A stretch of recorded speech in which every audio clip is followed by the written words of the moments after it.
Hello friends, आज के video lecture में आपका स्वागत है। आज हम बात करने वाले क्लास 12 फिजिक्स चैप्टर नंबर 1 आवेश तथा कूलाम का नियम। तो आज के इस वीडियो लेक्चर में हम आवेश के बारे में पढ़ने वाले हैं। तो आवेश को समझने के लिए हम थोड़ा सा केमिस्ट्री का यूज करेंगे और हम फिर समझेंगे कि आवेश क्या होता है फिजिक्स के अकॉर्डिंग। तो जैसे हमने यहाँ पे दिखाया हुआ है, ये एक धातु है जो किससे मिलकर बनी होती है, परमाणुओं से मिलकर बनी होती है। और ये किसने बताया था, केमिस्ट्री में हमें बताया था डाल्टन ने, कि प्रत्येक पदार्थ किससे मिलकर बने होते हैं, परमाणुओं से मिलकर बने होते हैं। जब हम किसी परमाणु यानी कि कोई धातु क्या है, एक परमाणुओं का ही ग्रुप है। जैसे यहाँ पे आपको दिखाया गया है, इसमें बहुत सारे क्या हैं, परमाणु हैं, बट हमें परमाणु नहीं दिखाई देते। माइक्रोस्कोप से देखने पे परमाणु दिखाई देते हैं। जब हम किसी परमाणु सिंगल परमाणु, हमने क्या किया, इस धातु से एक सिंगल परमाणु को उठाया और हमने पाया कि जो परमाणु के बीच में एक नाभिक होता है, बीच में जो धनावेशित भाग होता है उसे नाभिक बोलते हैं, जिसमें प्रोटॉन और न्यूट्रॉन से मिलकर बना होता है। परमाणु का मैक्सिमम भार जो होता है वो नाभिक में ही केंद्रित होता है। और इसके जो नाभिक के चारों ओर बहुत सारे चारों ओर क्या करते हैं, इलेक्ट्रॉन मूव करते रहते हैं। जैसे हमारा जो सन होता है वो नाभिक की तरह, एक ब्रह्मांड की बात करें तो जो सन है एक आपका नाभिक है और उसके चारों ओर ग्रह उपग्रह क्या करते रहते हैं, रोटेट करते रहते हैं। उसी तरीके से क्या करते हैं, यहाँ पे जो नाभिक है उसी के चारों ओर कौन, इलेक्ट्रॉन मूव करते रहते हैं। तो आगे समझते हैं। हमने क्या किया, देखो हमें पता है कि सभी जो परमाणु किससे मिलकर बना होता है, इलेक्ट्रॉन तथा प्रोटॉन और न्यूट्रॉन। तो यहाँ तो न्यूट्रॉन होता है वो उदासीन होता है, उसका आवेश के मैटर में कोई मतलब उसका इंटरफेयर नहीं होता है। लेकिन हम यहाँ पे पढ़ने में देखने वाले इलेक्ट्रॉन तथा प्रोटॉन, जो किसी भी पदार्थ का जब हम इलेक्ट्रॉन लेते हैं तो उसमें इलेक्ट्रॉनों की संख्या और प्रोटॉनों की संख्या क्या होती है, बराबर होती है। दूसरा क्या होता है, प्रोटॉन पे जो पॉजिटिव चार्ज पाया जाता है तथा इलेक्ट्रॉन पे नेगेटिव चार्ज पाया जाता है। तो ये क्या करते हैं, एक दूसरे को कैंसिल आउट कर देते हैं। सपोज करो इस पे 10 इलेक्ट्रॉन है और 10 ही प्रोटॉन है, तो 10 इलेक्ट्रॉन पे माइनस का 10 चार्ज और प्लस प्रोटॉन में प्लस का 10 चार्ज, जिससे ओवरऑल जो चार्ज आता है वो जीरो हो जाता है। यानी कि कोई भी पदार्थ क्या होता है, न्यूट्रल अवस्था में, यानी कि न्यूट्रल उदासीन होता है। यानी कि किसी पदार्थ के पास खुद का कोई आवेश नहीं होता है। जब आवेश हमें पढ़ने, आवेश के लिए हमें क्या करना है, किसी पदार्थ से इलेक्ट्रॉन को निकालना होगा या इलेक्ट्रॉन को देना होगा। यानी कि हम देखो किसी नाभिक से तो हम किसी प्रोटॉन को नहीं निकाल सकते, हम किसको निकाल सकते हैं, इलेक्ट्रॉन को निकालते हैं या इलेक्ट्रॉन को देते हैं बॉडी के लिए।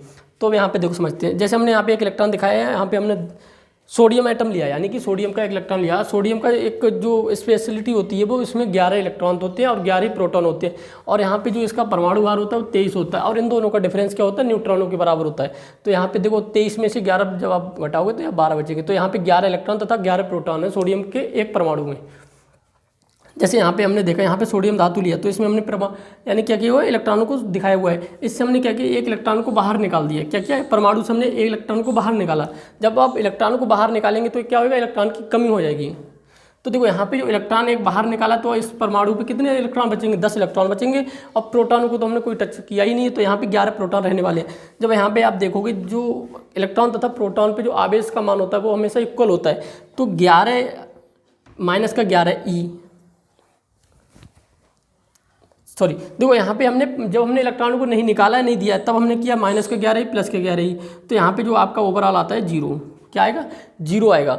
यानी कि अब हम देखते हैं, जब हम किसी सोडियम परमाणु से एक इलेक्ट्रॉन निकालते हैं तो यहाँ पे इलेक्ट्रॉनों की संख्या बचती है हमारी 10 ई और प्लस 11 ई। तो यहाँ पे जो ओवरऑल बच के आता है प्लस का 1 ई। यानी कि किसी एटम से जब हम इलेक्ट्रॉन को निकालते हैं तो वो कैसा हो जाता है, धनावेशित हो जाता है। जैसे मैंने यहाँ पे देख के दिखाया हुआ है, तो सोडियम से हम कितने इलेक्ट्रॉन को निकाल सकते हैं, एक, उसके बाह्यतम कोश में 1 इलेक्ट्रॉन पाया जाता है। और मैग्नीशियम से हम 2 इलेक्ट्रॉन निकाल सकते हैं, एल्युमिनियम से 3 इलेक्ट्रॉन निकाले। जैसे एल्युमिनियम 3+ जो हमने चार्ज को दिखाया हुआ है, तो इसका मतलब क्या है 3+ का, इसका मतलब है हमने एल्युमिनियम के एक परमाणु से 3 इलेक्ट्रॉनों को निकाला हुआ है। तो आई थिंक आप लोग समझ चुके होंगे, जब हम किसी परमाणु से इलेक्ट्रॉनों को निकालते हैं तो वस्तु या परमाणु कैसा हो जाता है, धनावेशित तो हो जाता है। और क्या होता है, इलेक्ट्रॉन की कमी आ जाती है। अब दूसरा हम पढ़ते हैं, दूसरी कंडीशन। यहाँ पे हमने जैसे फ्लोरीन परमाणु लिया हुआ है। फ्लोरीन परमाणु में क्या होता है, 11 इलेक्ट्रॉन होते हैं, 9 इलेक्ट्रॉन तथा 9 प्रोटॉन होते हैं।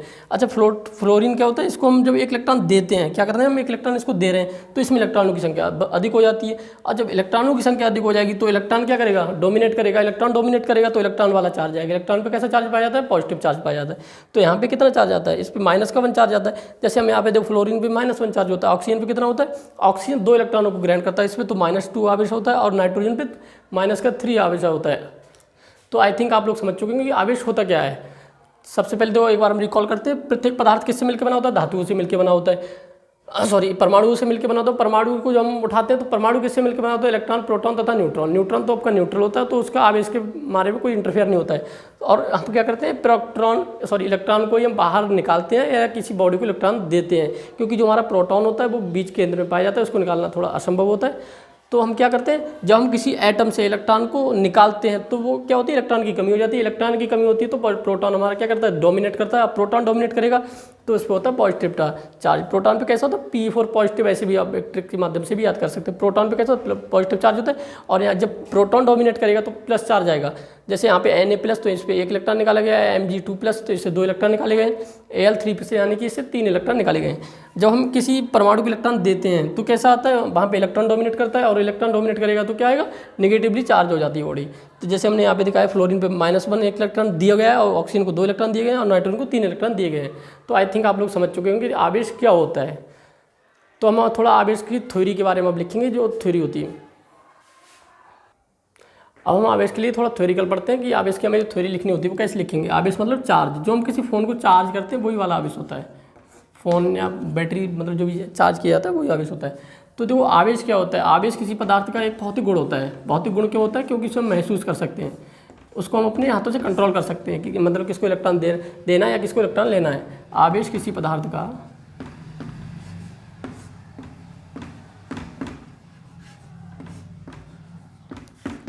एक भौतिक गुण है, फिजिकल प्रॉपर्टी है।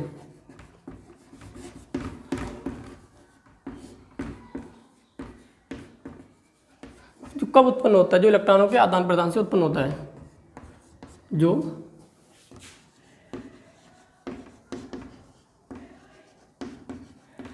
इलेक्ट्रॉनों के आदान प्रदान से उत्पन्न होता है।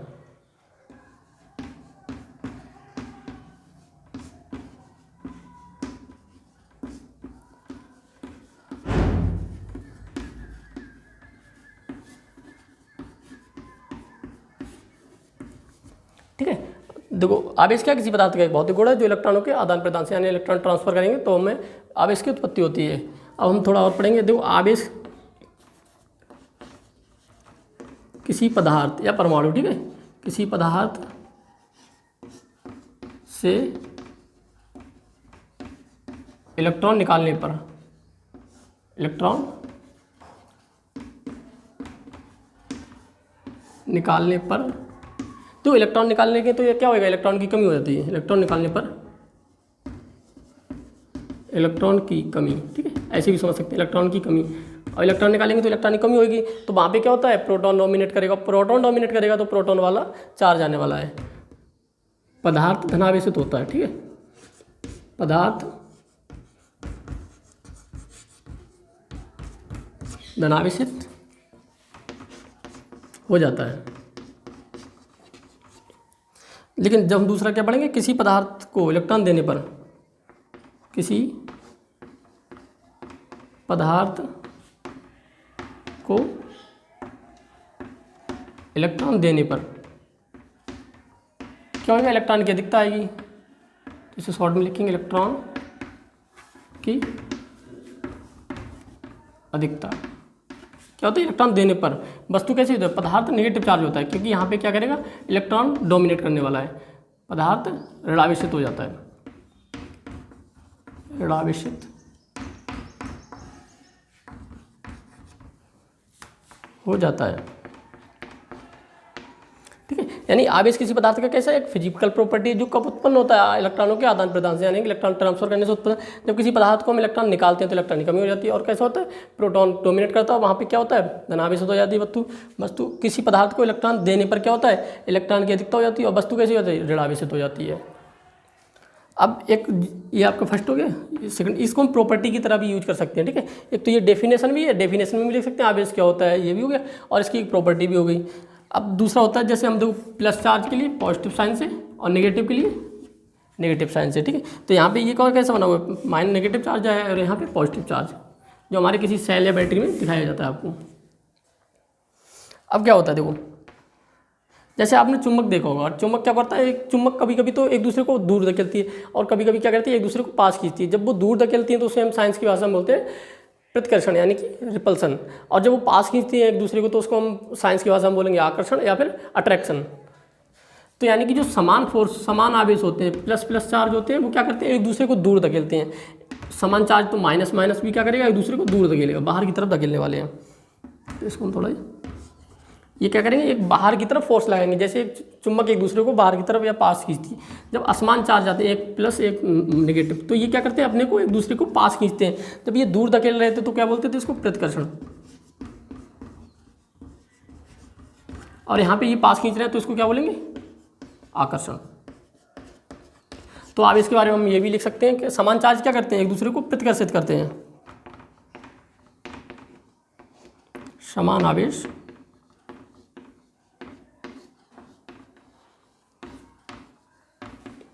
एक दूसरे को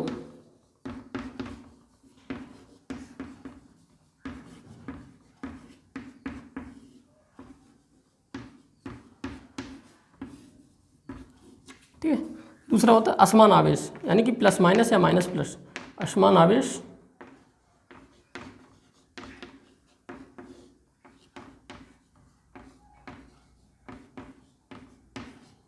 एक दूसरे को आकर्षित करते हैं।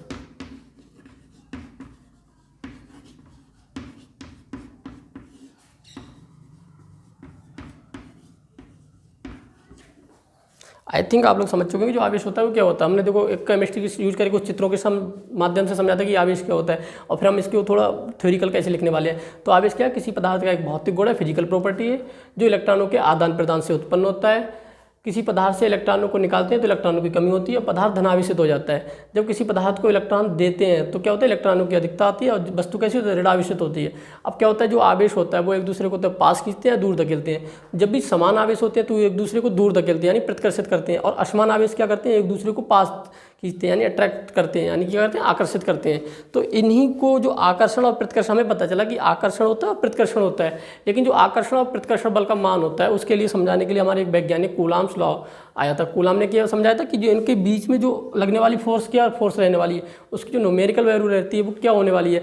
तो इसको समझाने के लिए हमारे कूलाम नाम के वैज्ञानिक थे, जिन्होंने उनके लिए एक फार्मूला ड्राइव किया था और वो बताया था, जिसको हम पढ़ने वाले हैं कूलाम्स लॉ में, कि ये एक दूसरे को कितने फोर्स के साथ अट्रैक्टिव या फिर क्या करेंगे, रिपल करेंगे। तो आज के इस वीडियो लेक्चर को हम यहीं पे ख़त्म करेंगे। तो आई थिंक आप लोग समझ चुके हैं कि आवेश क्या होता है।